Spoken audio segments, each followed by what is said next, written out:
True scary forest field trip horror stories. My name is Alex, and I've always thought field trips were supposed to be the highlights of school, days filled with laughter, new sights, and the kind of memories you'd recount with a grin years later. But for me, they've been something else entirely.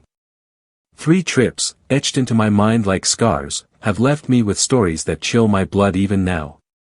They began when I was just a kid, wide-eyed and wandering, and each one taught me that the world holds shadows even in its brightest corners.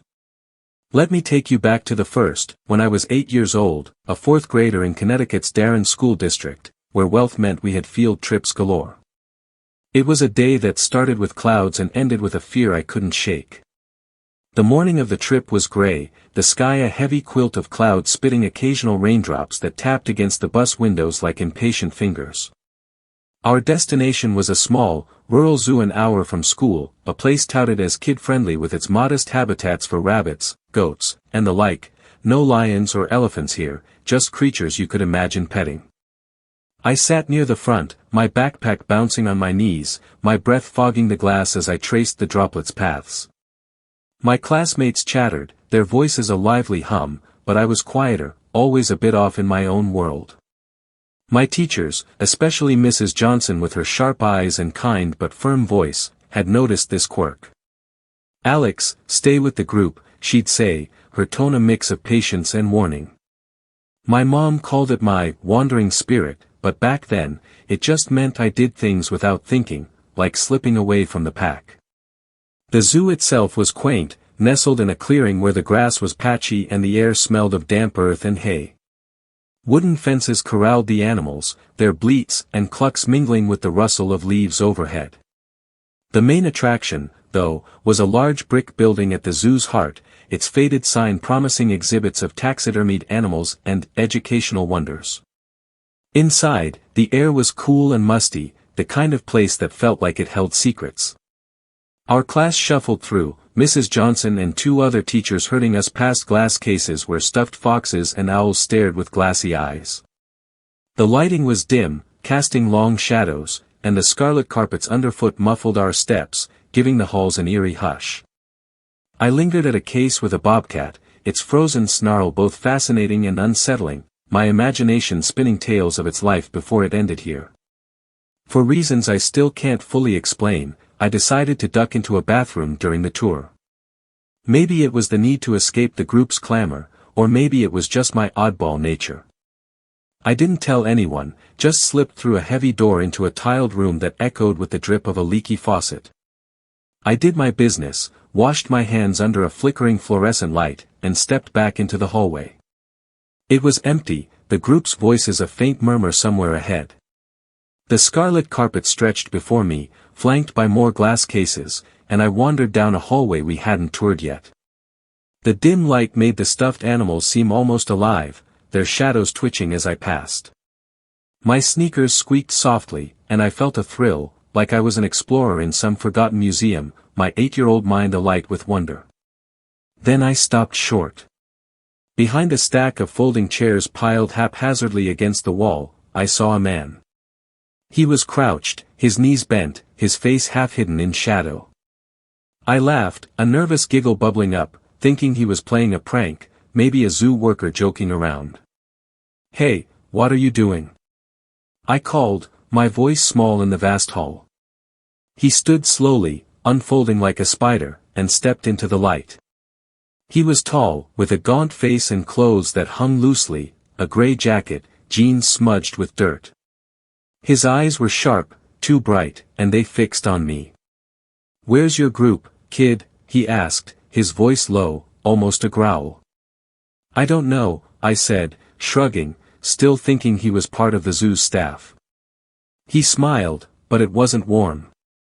"Come with me, I'll take you back." He grabbed my hand, his grip firm, and started walking. We moved quickly, his long strides pulling me along as we passed more cases, the animals' eyes seeming to follow us. My stomach twisted, but I didn't pull away, not yet. He led me to an exit door, its paint chipped, a rusted pushbar glinting in the dimness. It opened with a groan, and we stepped outside into a back lot where the air was sharp with the scent of garbage from nearby dumpsters. A few benches sat forlornly, and beyond them, a line of woods loomed, their branches swaying in the breeze. The man's grip tightened, his fingers digging into my wrist, and he tugged me toward the trees. My heart pounded, a sick feeling rising in my throat, like I might vomit from fear alone. I didn't scream, I couldn't find my voice, but my eyes darted around, searching for help. Stop right there. The scream pierced the air, raw and furious. It was Mrs. Johnson, her voice unmistakable, coming from the other side of a chain-link fence that separated the lot from the zoo's main path. Her face was pale, her eyes wide with panic as she gripped the fence. The man froze, then released my hand, his gaze darting to the woods. He ran, crashing through the underbrush, branches snapping in his wake. I stood there, trembling, as footsteps pounded closer. Mrs. Johnson and another teacher, Mr. Carter, burst through the exit door, their faces a mix of anger and relief. "Alex, what were you thinking?" Mrs. Johnson snapped, but her arms pulled me into a tight hug, her sweater smelling of lavender. Mr. Carter knelt beside me, his voice gentle. "You okay, kid?" I nodded, but my throat was too tight to speak. They hustled me back inside, the other kids staring as we rejoined the group. The teachers called my parents, their voices hushed but urgent, and soon the zoo's owners were involved, notifying the police. The trip was over, our adventure cut short. We piled onto the bus, the clouds outside now darker, the rain steadier. I sat by a window, my cheek pressed to the cool glass, replaying the man's sharp eyes, his tight grip. As the bus pulled out of the lot, I glanced at the woods one last time. There, half hidden behind a low branch, was the man, crouching, watching us leave. His gaze locked on mine, and my breath caught. I didn't tell anyone, not Mrs. Johnson, not my parents. Maybe I was too shy, or maybe the fear had stolen my words. The other kids whispered, their eyes on me, but I didn't care.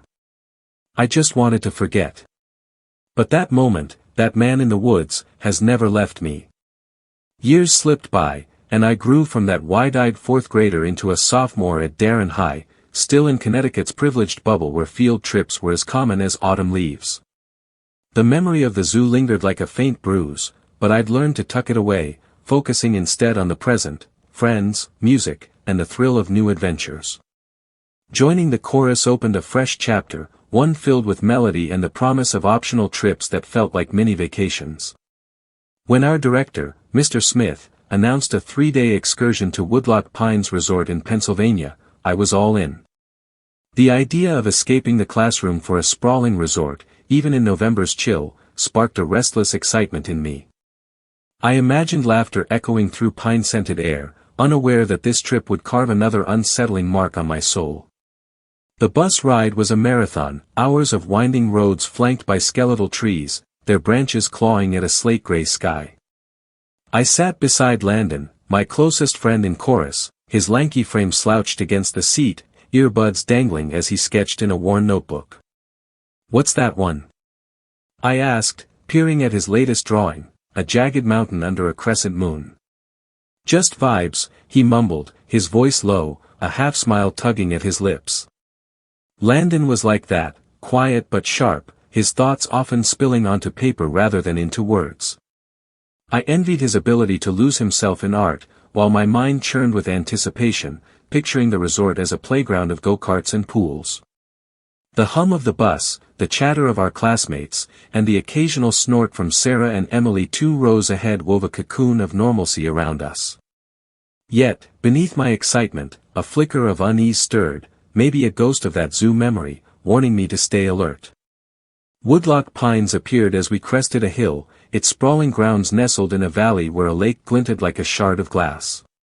The resort was quieter than I'd expected, its cabins and activity centers dusted with the stillness of off-season November.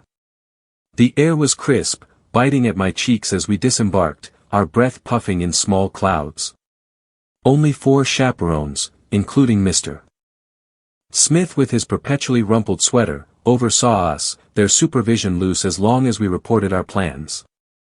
"Stick to the schedule, Alex," Mr. Smith said, his eyes crinkling with a trust one hoped to honor. Landon and I were assigned a ground-level room in a long, low building, its exterior weathered but cozy, with a sliding glass door that opened to a view of the lake sloping downhill. The room smelled of pine cleaner and old carpet, its 2 beds draped in faded plaid blankets. I tossed my duffel onto one, feeling a surge of freedom. This was our space, our adventure. The first day unfurled like a bright ribbon. Landon and I teamed up with Sarah and Emily, whose energy was infectious. Sarah, with her quick laugh and habit of twirling her braid, led us to the go-kart track, where the roar of engines drowned out the world. I gripped the wheel, my heart racing as I swerved past Emily, her mock-indignant shout, "Cheater!" trailing behind me. Landon, usually reserved, hooped as he took a sharp turn, his grin wide and unguarded.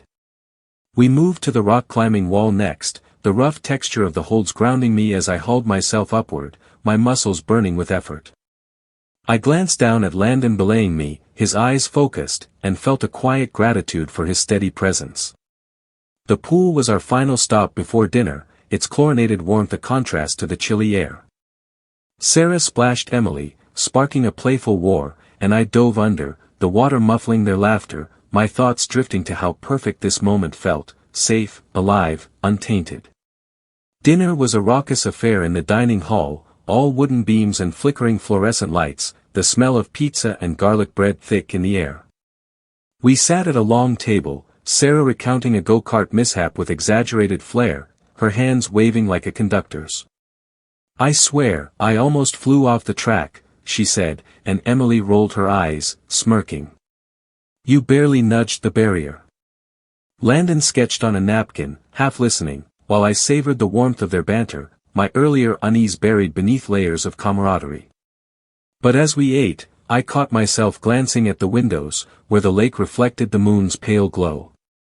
Something about its stillness tugged at me, a whisper of vulnerability I couldn't name. I pushed it aside, focusing on Sarah's next story, but the feeling clung like damp cloth.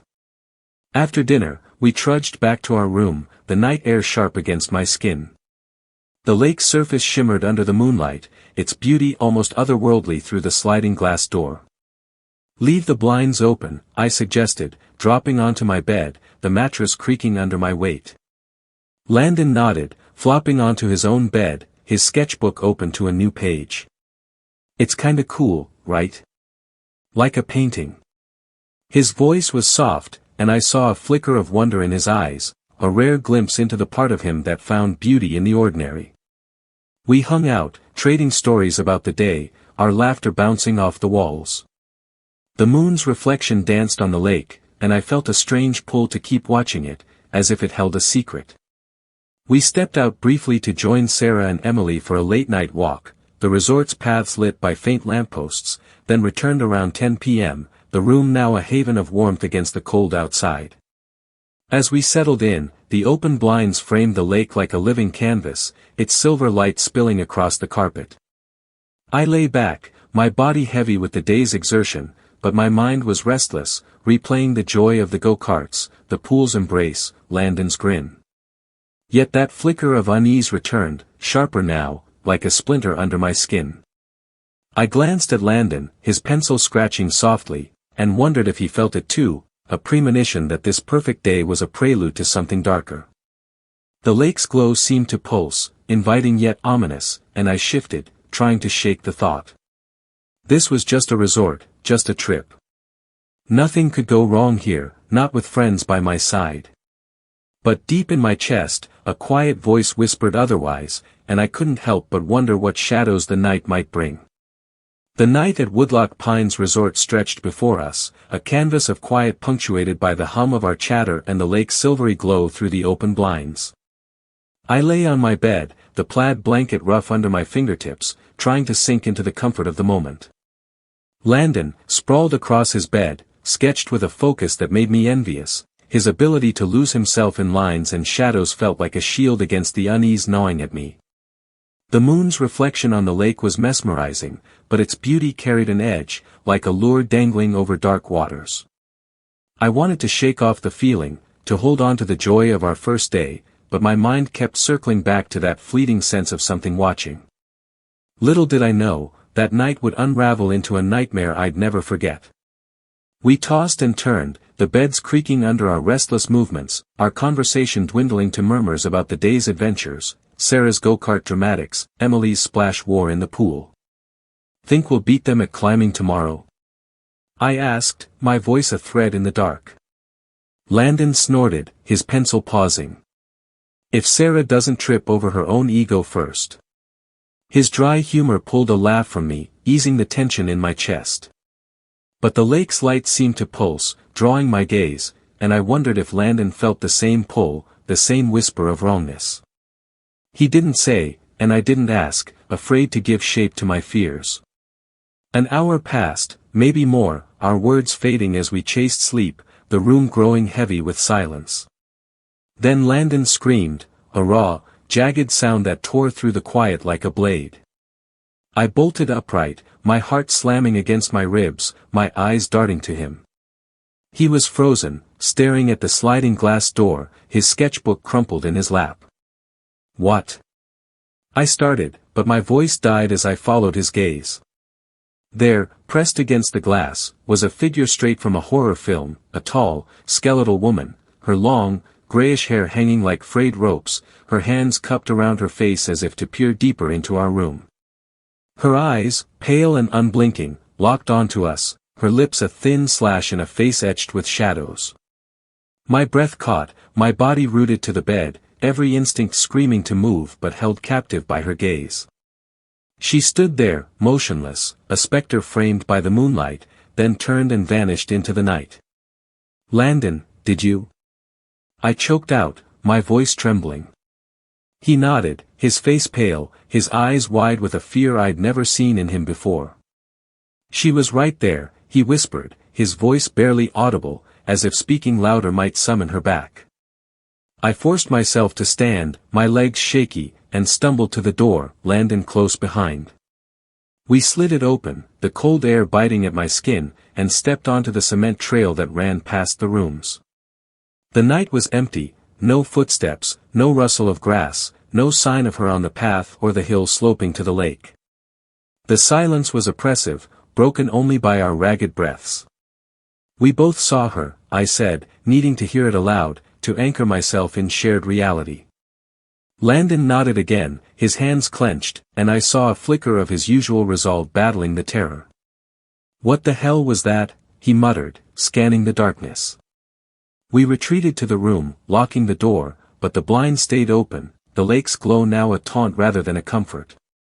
Sleep was impossible, our earlier ease shattered.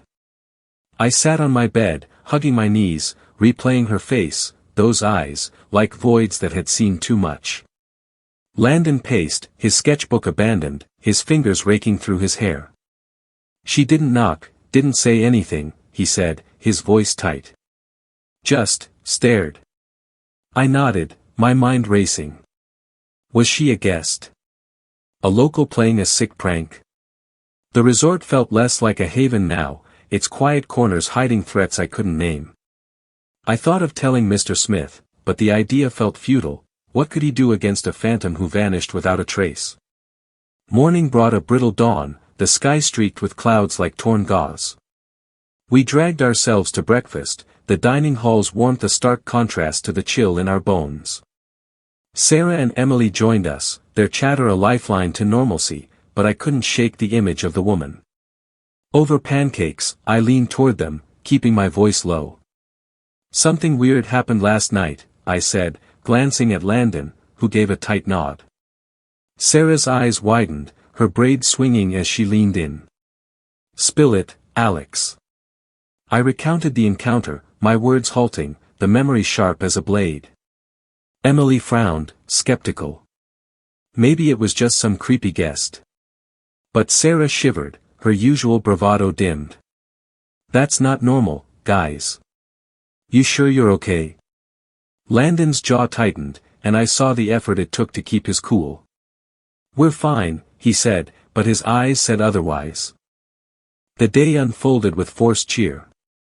We threw ourselves into activities, more go-karting, a hike through trails lined with bare trees, their branches like skeletal fingers against the sky. I pushed myself harder, the adrenaline a temporary shield against the memory of those eyes. Landon stayed close, quieter than usual, his sketches forgotten. During a break, he pulled me aside, his voice low. "I keep seeing her face, Alex. Like she wanted something." His honesty cracked something in me, and I admitted, me too. "It's like she's still out there, watching." We didn't tell Mr. Smith or the other chaperones, afraid they'd dismiss it or, worse, make us feel foolish. Instead, we clung to the group, Sarah and Emily's presence a buffer against the dread pooling in my gut. As evening fell, the resort's lights flickered on, casting long shadows across the grounds. We returned to our room, the lake now hidden behind the horizon, its absence a small relief. I hesitated at the door, my hand on the knob, a part of me dreading what we might find inside. Landon's eyes met mine, a silent agreement to face whatever came next together. "We're shutting the blinds tonight," I said, my voice firm, masking the tremor in my chest.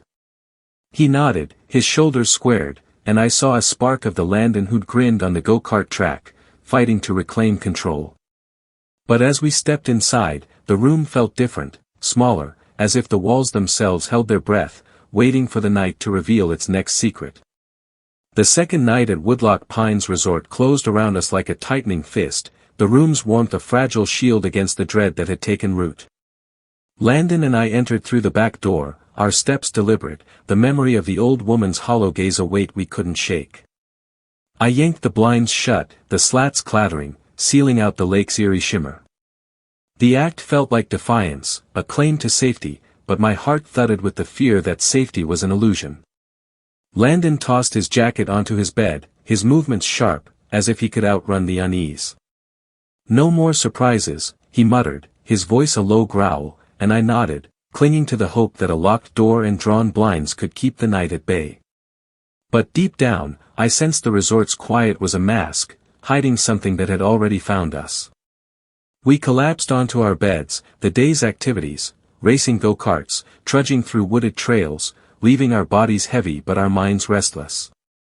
Landon flipped through his sketchbook, his pencil idle, his eyes distant. I watched him, wondering what he saw when he closed them.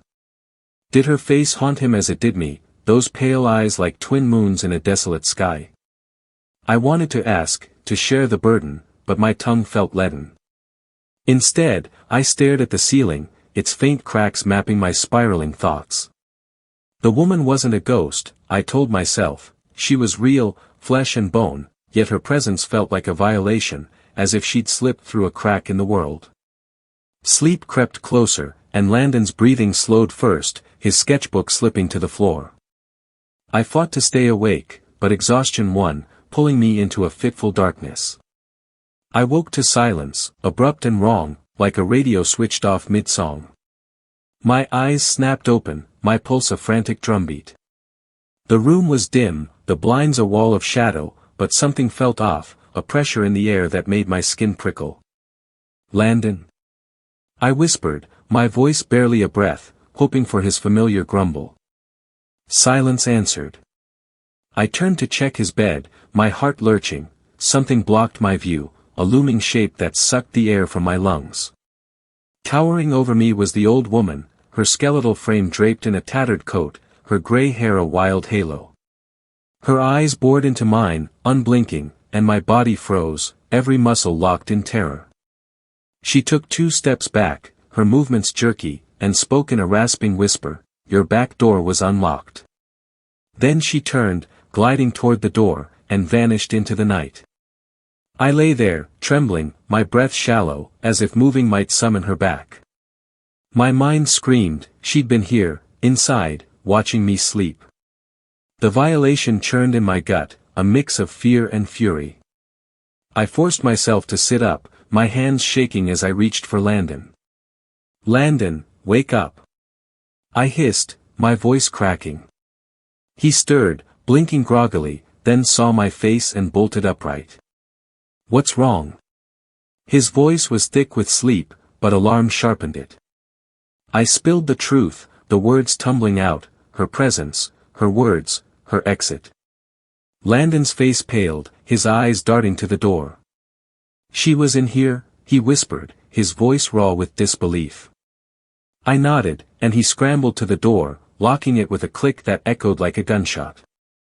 "We're not sleeping," he said, his tone fierce, and I agreed, the thought of closing my eyes unbearable. We sat on my bed, the blinds shut tight, the room a fortress we no longer trusted. The clock read 4 a.m., only a few hours until dawn. Landon's hands clenched, his usual calm fraying, and I saw the toll this took on him, the artist who found solace in lines now grappling with chaos. "Why us?" he asked, his voice low, almost to himself. I didn't have an answer, only a gnawing guilt that our open blinds the first night had invited this. My own fear mingled with a strange resolve, I wouldn't let her shadow ruin us. We talked in hushed tones, piecing together what we knew, our voices a lifeline in the dark. The resort felt like a puzzle now, its family-friendly facade hiding cracks where people like her slipped through.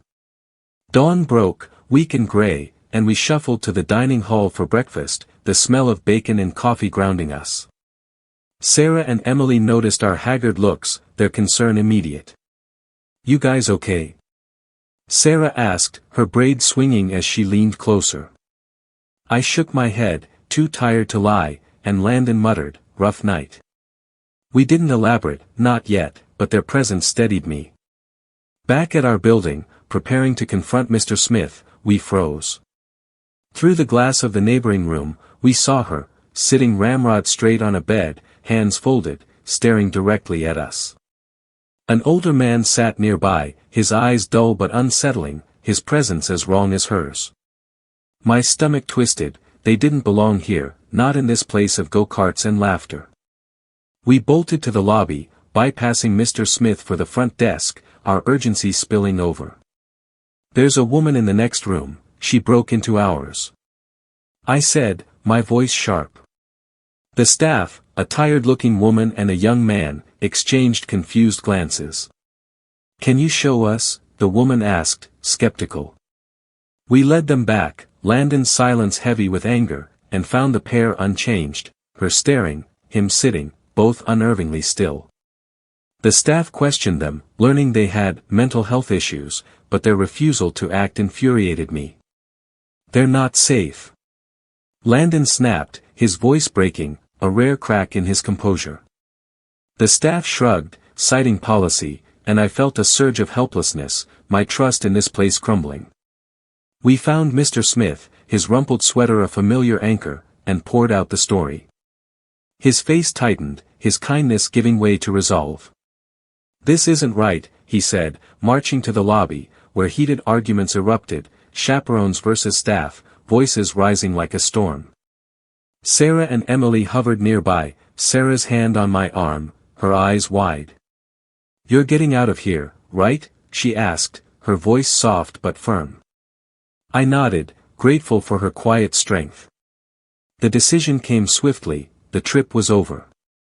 We packed, the resort's charm now a hollow shell, and boarded the bus. As we pulled away, I glanced at Landon, his sketchbook closed, his eyes on the road. "We're done with this place," I said, and he nodded, a flicker of relief in his gaze. The lake receded, and with it, the weight of her eyes, but I knew her shadow would linger, a reminder that even havens hide horrors. High school rolled on, and I found refuge in a mysteries and mythology class, where the strange and unexplained felt like home. Ms. Davis, our teacher, spun tales of lost worlds with a spark in her eyes, and I soaked it up alongside my friend Ben, whose curiosity matched mine.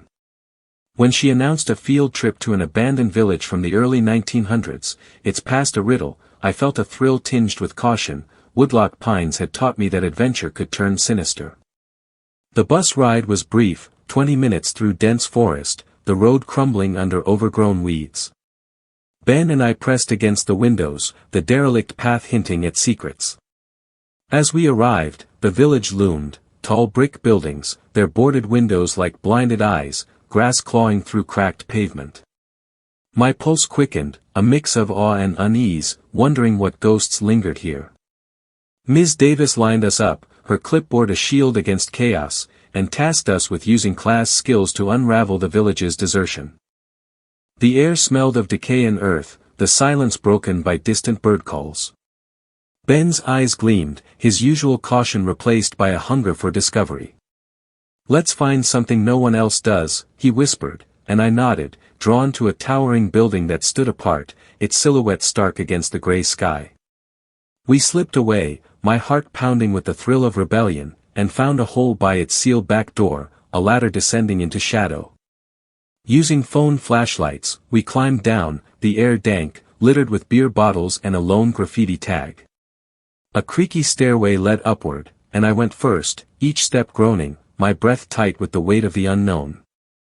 Ben followed, his silence heavy with focus. The upper floor was a maze of tight rooms, the darkness swallowing our light. A noise, like stone striking concrete, froze us. My gut twisted, but curiosity won, and we crept to a room's entrance. Shining our lights, we saw 3 men, 10 feet away, standing in an eerie formation, their eyes fixed on us, calm and unyielding. Terror surged, and we ran, scrambling down the stairs and up the ladder, gasping as we rejoined the group. "What happened?" a classmate asked, but we only whispered the truth to him, fearing Ms. Davis's wrath. Later, I glimpsed a face in an unboarded window above, chilling me. Ben, ever the dreamer, called them ghosts. I wondered if they were squatters, yet their haunting stillness clawed at me. "We'll come back," I told Ben, my voice firm, hiding my fear. He grinned, but his eyes held doubt. That image lingers, daring me to return and face the truth.